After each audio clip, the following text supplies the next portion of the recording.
19h à Cotonou, mesdames et messieurs, bonsoir. Bienvenue dans la grande édition du journal télévisé sur ESAE TV. Tout de suite, les principaux titres des informations à développer.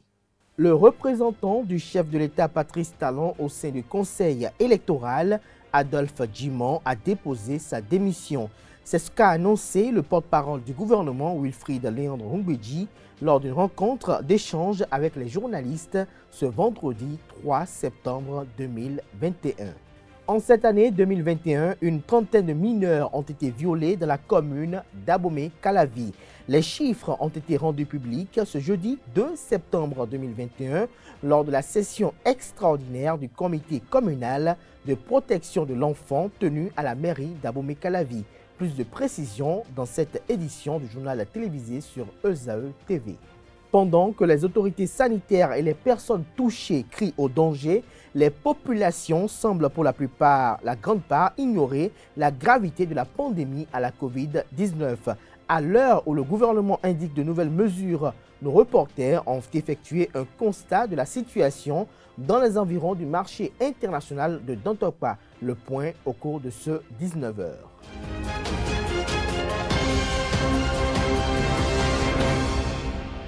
Bonsoir à nouveau, chers amis internautes. Nous démarrons malheureusement cette édition par une triste nouvelle. Le promoteur du quotidien La Nouvelle Tribune, Vincent Folly, est passé de vie à trépas.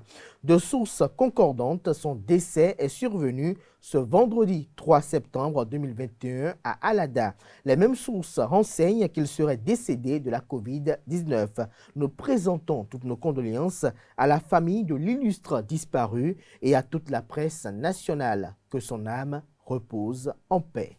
Le représentant du chef de l'État, Patrice Talon, au sein du conseil électoral, Adolphe Djimon, a déposé sa démission. C'est ce qu'a annoncé le porte-parole du gouvernement, secrétaire général adjoint du gouvernement, Wilfried Léandre Ngouedji, lors d'une rencontre d'échange avec les journalistes ce vendredi 3 septembre 2021. Kofi Adolphe Djimon démissionne du conseil électoral pour des raisons de convenance personnelle après avoir prêté serment le mercredi 14 juillet 2021. Il a été désigné par le président Patrice Talon, président de la République, en tant que membre du conseil électoral. Le chef de l'État avait plaidé pour la désignation d'une femme suite à la démission du conseiller Adam Soulé, issu du parti politique Bloc républicain. Ce dernier a été par la suite remplacé par François Adebayo Abiola, issu de la même formation politique, à savoir le Bloc républicain. Cette fois-ci, le remplaçant du démissionnaire sera une femme. Selon le porte-parole du gouvernement, Adolphe Djimon sera remplacé par l'adjointe de maire. Dans un tout autre registre, en cette année 2021, une trentaine de mineurs ont été violés dans la commune d'Abomey-Calavi. Les chiffres ont été rendus publics ce jeudi 2 septembre 2021 lors de la session extraordinaire du comité communal de protection de l'enfant tenue à la mairie d'Abomey-Calavi. De janvier à août 2021, 26 cas de viol sur mineurs ont été enregistrés dans la commune d'Abomey-Calavi selon les données du Centre de promotion sociale et du service social du tribunal d'Abomey-Calavi. Selon Elena Kakbochichi, présidente de l'organisation non gouvernementale Famille, Nutrition et Développement, il s'agit des mineurs âgés de 4 à 16 ans. À cette session qui a connu la participation de la ministre des Affaires sociales et de la microfinance Véronique Toin-Ifodé, du préfet du département de l'Atlantique Jean-Claude Kodia, du maire de la commune d'Abomey-Calavi Angelo Arwandinou et des leaders religieux, plusieurs décisions ont été prises. Il s'agit, entre autres, de faire des communications régulières sur les cas de viol sanctionnés par le tribunal et les peines infligées aux coupables. Il a été décidé également de rapprocher les centres de dénonciation et de mettre tous les mécanismes qu'il faut pour protéger les victimes qui viennent dénoncer. À cela s'ajoute la prise en charge des victimes après procès qui sera davantage traitée pour donner satisfaction à celles-ci. Les autorités ont cessé ont aussi décidé de bannir les mariages forcés dans certaines cultures et trouver un autre cadre outre que la prison pour recevoir les enfants auteurs de viols pour mieux les socialiser. Le procureur de la République, après le tribunal d'Abomey-Calavi, le juge des mineurs et les officiers de la police républicaine, leaders d'associations d'enfants et les responsables d'organisations non gouvernementales ont également pris part à cette session. Dans la nuit du jeudi 2 septembre 2021, la police républicaine a neutralisé 3 présumés malfrats dans la commune de Tofo. Ils ont été surpris par l'intervention des policiers alors qu'ils s'apprêteraient à attaquer un véhicule. 3 présumés malfrats ont été mis hors d'état de nuire à Tofo, précisément au quartier Agbo-Tagon, dans l'arrondissement de Damé. L'opération a été menée par les éléments du commissariat de Ouigbo, avec à leur tête le chef d'unité. De sources concordantes, les agents de la police républicaine sont intervenus sur renseignement. Selon les faits rapportés, les 3 individus étaient sur le point de braquer un véhicule en transit. Ayant constaté la présence des policiers, ils auraient ouvert le feu afin de s'échapper. Face à la provocation, les 3 présumés malfrats, les fonctionnaires de la police républicaine ont sévèrement riposté. C'est ainsi que 3 d'entre eux ont été neutralisés. La police a retrouvé sur les mises en cause 2 pistolets de fabrication artisanale et des cartouches de munitions de calibre 12. En politique, Bertin Kovi, président de l'Alliance Iroko, était l'invité dimanche dernier de ESAE TV. Répondant aux questions de la rédaction de ESAE TV, il a eu à exposer ses pensées et ses relations avec les acteurs politiques en désaccord avec le pouvoir de Cotonou et ceux qui se sont exilés. Pour Bertin Kovi, Sébastien Germain Ajavon n'a jamais appartenu à ce qu'il a qualifié d'opposition maladive. Suivons un extrait de ses propos. Je voudrais ici dire que Ajavon, dès qu'il est parti en exil, ne s'est jamais mêlé à l'opposition maladive. Ajavon a fait cavalier seul, s'en tenant aux lois et aux tribunaux. C'est d'ailleurs ce qui a fait que vous verrez que cette opposition n'a pas eu d'argent. Si Ajavon avait voulu vraiment mener, c'est-à-dire travailler en collaboration avec l'opposition maladive, je crois que la marche des mamans du Bénin n'aurait pas eu besoin de faire de la cotisation par Momo. Et je crois que Vital Parou n'aurait pas organisé Zoom pour que d'aucuns appellent à ce que la diaspora participe. Ajavon n'a jamais participé à cette opposition maladive. Par contre, il défendait des principes de droit devant les tribunaux. Je voudrais corriger d'abord cet aspect-là. Maintenant, comment il s'appelle, Léon Songbadi, je dirais c'est mon petit frère, c'est mon ami que j'aime bien et nous avons fait beaucoup de choses ensemble. Le courrier à Macron et au reste du monde, nous l'avons écrit ensemble et on a appelé les autres juste pour venir signer. Alors, je parle donc à Léon Songbadi. S'il y avait, c'est-à-dire par rapport à la voix qui doit être entendue, c'est mon travail et la vidéo. Par rapport aux écrits, c'est Léon Songbadi. Donc, nous deux, si Léon Songbadi aujourd'hui retrouvait ses esprits et quittait cet attelage-là, c'est fini à jamais. Alors, comment il s'appelle? Djenontin, c'est un ami, un frère en Christ. On a ça en commun qui fait qu'on échange, même parfois sur la politique. Quand je ne suis pas d'accord sur certains points, je le lui dis. Quand il n'est pas d'accord, il me le dit aussi. Léari Soglo, oui, de temps à autre, j'avoue qu'à un moment donné, il n'était pas disponible parce qu'il faisait sa thèse de 3e cycle. Il ne dormait pas à Paris, il étudiait. Contrairement à ceux qui sont ici à Cotonou, à jeter des pierres, à crier 5 ans, c'est 5 ans.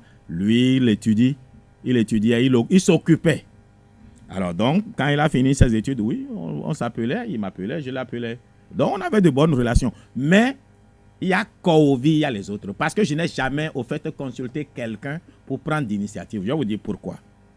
Mais pendant que moi, je disais, j'ai commencé l'opposition au président Patrice Talon le 16 mars 2016, entre les deux tours.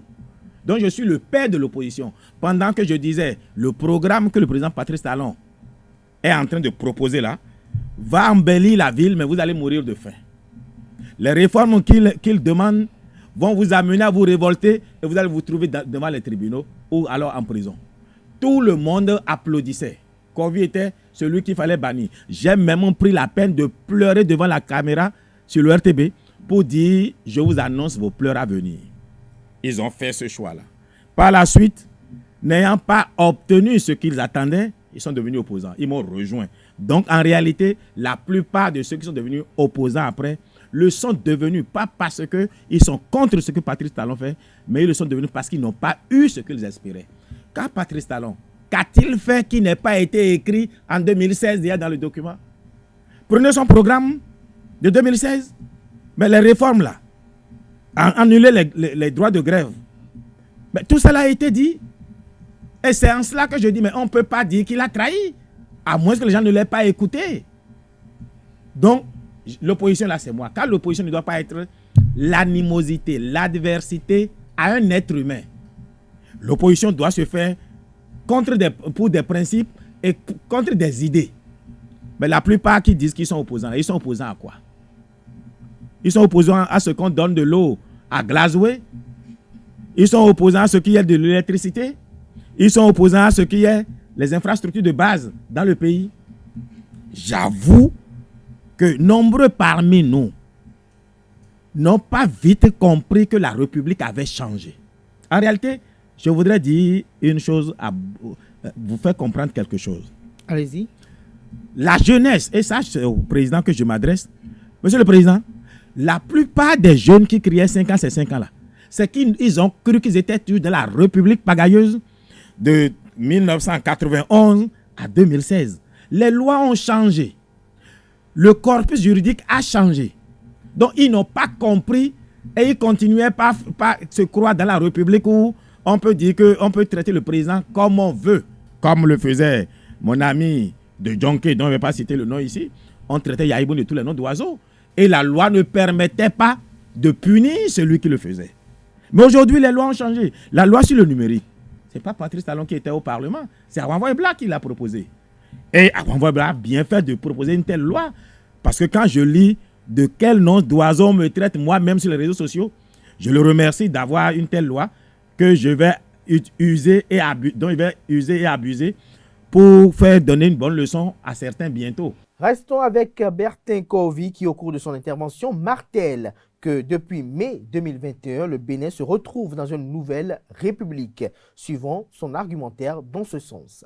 Quand j'étais encore dans l'opposition maladive, et si vous écoutez Djenontin, toutes les analyses que nous tous, opposants, avions faites à l'époque, en rejetant la nouvelle constitution, c'était que ça créait une nouvelle république. Et dès que l'opposition, et c'est d'ailleurs pour ça d'abord, il faut mentionner ça, c'est d'ailleurs pour ça que la Cour africaine des droits de l'homme et des peuples a annulé toutes ces réformes-là. Mais entre Béninois, nous nous sommes entendus pour rejeter les décisions de la Cour africaine des droits de l'homme et des peuples. En faisant quoi? Le plus grand parti de l'opposition, les démocrates, ont accepté la nouvelle constitution dans sa forme et dans son esprit et ont candidaté. Aïvo, éminent constitutionnaliste, a accepté à candidater. Donc on a validé, on a accepté l'esprit et le texte de la nouvelle constitution. Or, quand nous critiquions cette constitution-là, nous disions que c'était une nouvelle république. En quoi ça constitue une nouvelle république? Quelles sont les dispositions qui, de facto, conditionnent la nouvelle république? Alors, depuis que cette démocratie a commencé, je crois que c'est en avril qu'on a toujours eu un président qui prête serment, oui ou non? Eh bien, c'est en mars, c'est en mai désormais que ça a été fait. On a eu 45 jours de transition. Il y a tellement de facteurs parce que nos actes ont des conséquences de droit. Les gens croient que le droit, c'est forcément ce qui est écrit. On est en politique. Ce qui n'est pas écrit peut même peut avoir des implications juridiques. Donc, les 45 jours de transition ont créé déjà un pont, un fossé entre l'ancien et le nouveau. Pour moi, en ce qui me concerne, et je ne vais pas me dédire, quand j'étais opposant maladif, quand eux tous luttaient, la lutte qu'ils menaient eux tous, c'est qu'on allait à une nouvelle république. C'est pour cela d'ailleurs que nous avons attaqué ces réformes-là devant la Cour africaine des droits de l'homme et des peuples. Ce n'est pas maintenant qu'on s'est conformé à cela, qu'on a été candidat. Ça ne change pas, ça ne peut pas changer nos analyses d'hier. Donc je reste encore convaincu que nous sommes dans une nouvelle république et le président Patrice Talon est à son premier mandat. Maintenant, cela ne l'oblige pas à être candidat. Il peut dire je suis fatigué. Ça ne m'intéresse pas. Mais de droit et de par la politique, il est bien autorisé. Et je voudrais appeler ce peuple à ne pas se laisser berner par ceux qui ne leur disent pas la vérité. Et demain, ils viendront dire 10 ans, c'est 10 ans. 10 ans, c'est 10 ans. Non, 10 ans peut être 15 ans. Donc, il faut sortir de cela. Maintenant, en dehors de ce que c'est constitutionnel, vous savez, vous ne pouvez pas vraiment sortir tout votre génie avec 10 ans au pouvoir. Quand j'étais candidat en 2016, j'avais déjà dit que j'allais modifier la Constitution pour qu'on ait droit à 2 mandats de 7 ans pour avoir 14 ans. Je l'ai dit quand j'étais candidat en 2016. Donc, je n'invente rien. Parce que j'estime qu'un économiste, et poser la question aux économistes, vont vous dire, pour qu'un programme économique vraiment ait d'impact, il faut au moins 14 ans. Et si jamais le président Patrice Talon quitte le pouvoir avant 15 ans, ça voudrait dire que les enfants qui sont nés quand il est venu au pouvoir n'auront pas encore 15 ans. Or, la nouvelle discipline, la pagaille qu'il tue en nous, il faut que cette rigueur-là dure au moins 15 ans. Une bonne partie des vieux pagailleurs auraient déjà eu le temps d'être envoyés au paradis. Parce que 15 ans d'espace, beaucoup sont déjà morts. Nous qui avons un certain âge, on serait déjà assez vieux. Donc, c'est pour le bien du Bénin que je souhaite que le président Patrice Talon fasse 15 ans. Écoutez, moi, je serai candidat un jour et je serai président, Inch'Allah. Mais je ne suis pas pressé. Ce n'est pas parce que je ne cherche même pas à être ministre et je ne veux pas être député. Ce n'est pas ce qui me fait courir. Et le président sait que cela ne m'intéresse pas.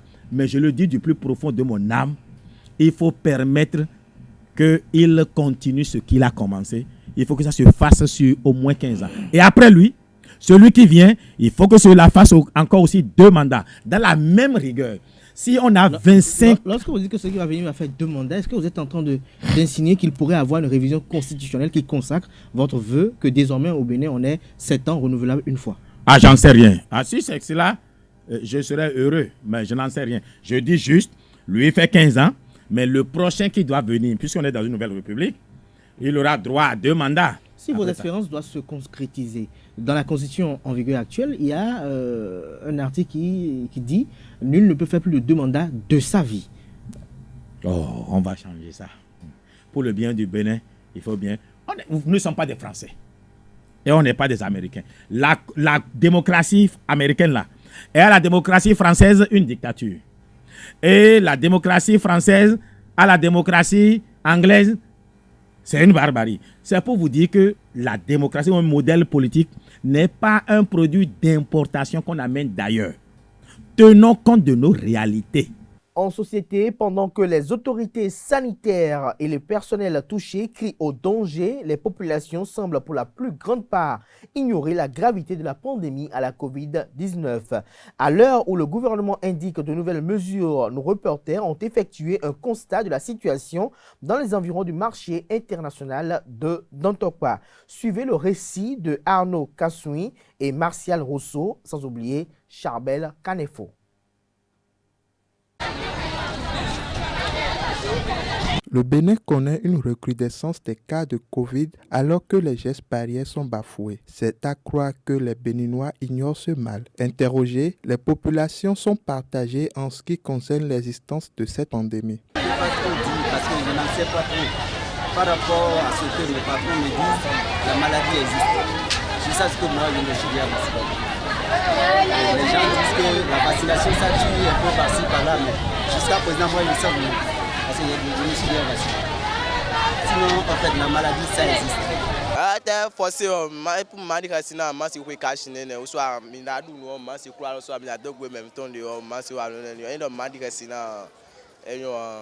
Par rapport à ça, c'est grâce à ça que nous sommes devant la boutique.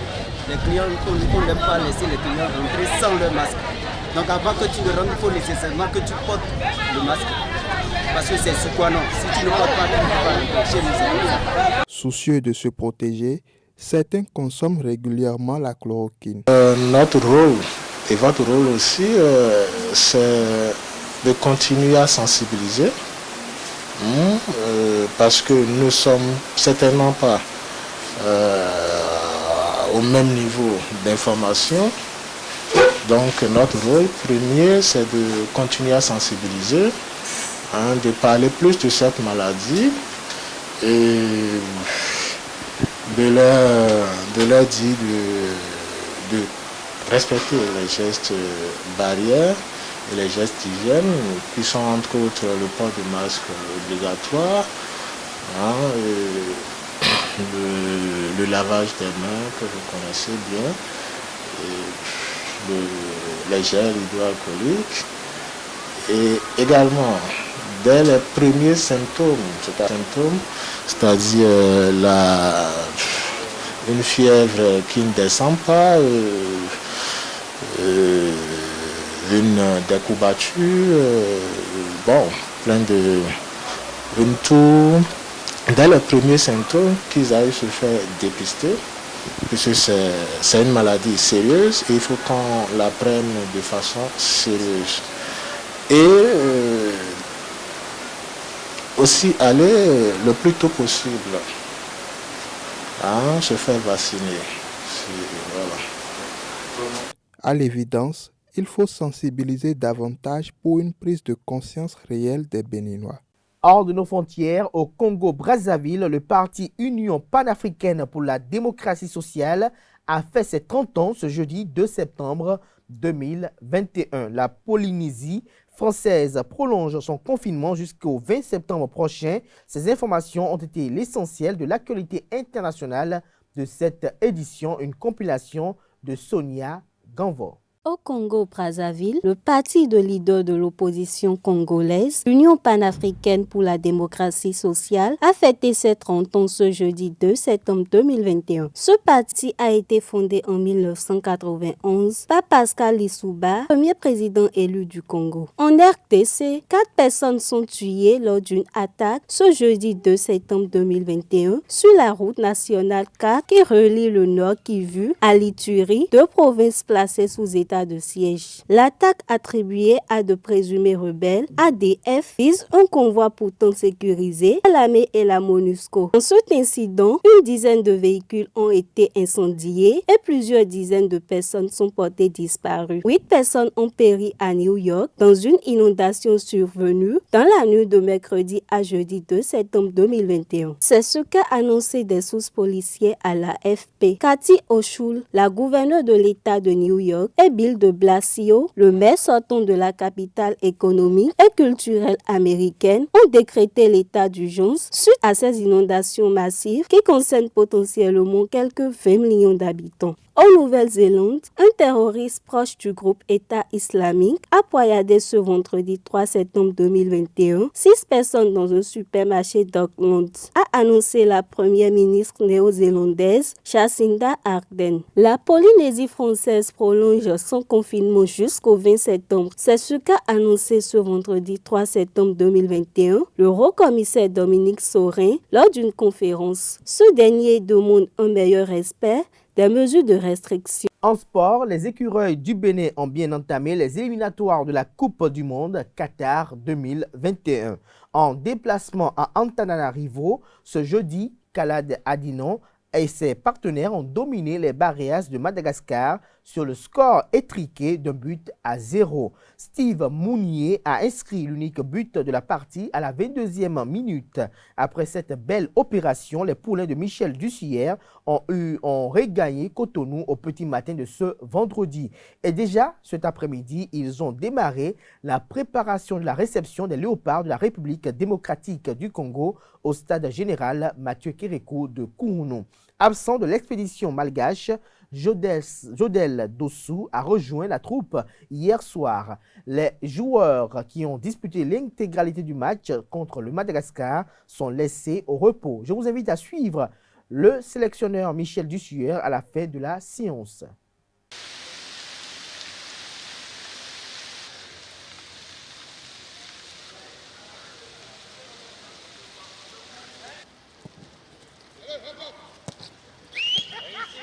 Ça fait plaisir forcément. On avait à cœur aussi de rebondir après ce mois de juin difficile. Et donc de prendre les 3 points à Madagascar, c'est une belle performance. Maintenant, c'est pas une fin en soi. Ça nous permet d'avoir 3 points au compteur, mais on sait qu'il en faudra encore d'autres.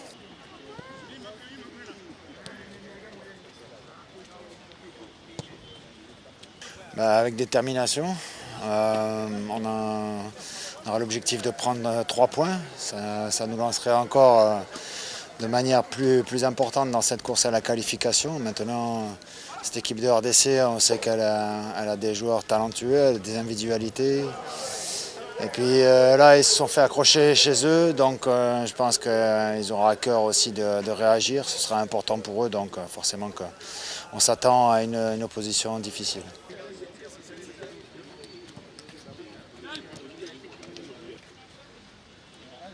Il a fait des examens dès lundi à Clermont. Il n'y avait pas de blessures majeures avec des lésions. Donc à partir de là, il y avait un protocole de repos de 4 jours. Et derrière, il est venu nous rejoindre. Et là, il a repris normalement cet après-midi. Donc il est éligible pour le lundi. À la suite du patron de l'encadrement technique, Jodel Dossou a livré ses impressions après la petite inquiétude au sujet de sa blessure en début de semaine. Il s'exprime au micro de Larios Setondé à Diagbino.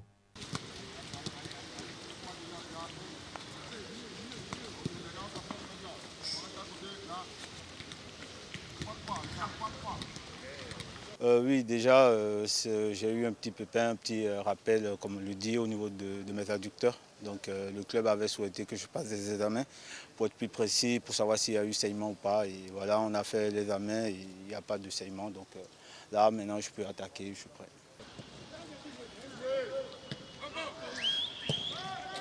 J'ai suivi le match, j'étais dans le vol, mais quand même, j'ai pu en même temps suivre quelques séquences du match et tout. Voilà. On sait que ce sont des matchs qui seront très disputés parce qu'on est dans un groupe où tout se joue. Et on sait que la RDC a plus en thème, ils ont une carte de visite vraiment plus importante que la nôtre. Maintenant, à nous d'être sérieux comme ce qu'on a l'habitude de faire et d'être précis par rapport à notre jeu et afin d'avoir un bon visage à domicile parce qu'on sait très bien qu'il y a beaucoup de choses qui se disent et à nous maintenant d'essayer de prouver le contraire. De toujours nous soutenir malgré que voilà, on a déçu par le passé, mais bon voilà, tout est remis à zéro, on essaye de se rattraper. Voilà, ça serait un match très difficile et on a besoin surtout de leur soutien parce qu'on sait qu'on fait un métier qui n'est pas facile, c'est normal et voilà, c'est notre job, on a choisi et on doit y faire face peu importe tout ce qui arrive. Rien n'est impossible dans le football, le football c'est le ballon est rond pour tout le monde. Voilà, à nous maintenant d'être sérieux, on sait que ce sera des paliers à franchir, voilà, on a notre carte à jouer jusqu'à la fin. Si ça nous sourit, on prend. Merci à toutes et à tous pour l'attention. Portez-vous bien et passez une excellente soirée en compagnie de nos programmes télé sur EZAU TV. Bonne soirée.